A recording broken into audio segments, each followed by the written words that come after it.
The diner sat off a dead highway in rural Ohio, its neon sign flickering like it was on life support. Mia was on the graveyard shift, closing up alone, just like always. The smell of burnt coffee hung in the air from the warmer, and the grill was still radiating a faint heat. It was exactly 11:47 p.m. when the little bell over the door chimed, a sound that made her jump.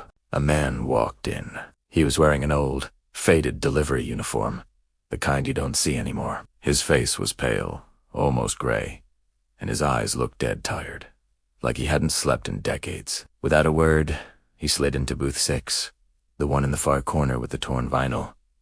"Kitchen still open?" he asked, his voice raspy, like it was full of dust. Mia hesitated, glancing at the clock.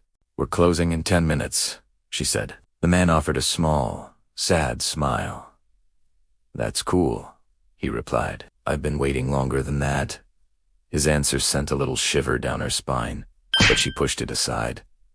Probably just a tired trucker. She took his order meatloaf, with extra gravy, on turn toward the kitchen. That's when things got weird. When she reached for the grill, it was ice cold.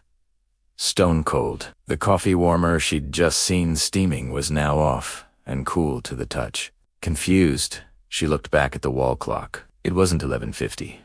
It now read 10:12 p.m. Her heart started to pound.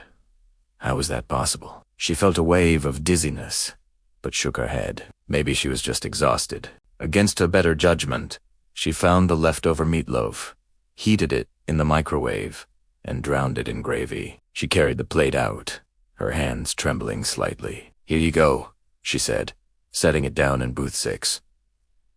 But the man was gone. The booth was empty.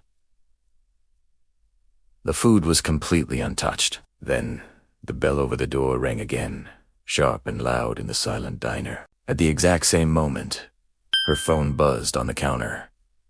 She picked it up. It was a local news alert, one of those cold case updates. The headline read, "Local man missing since 1987, last seen at roadside diner."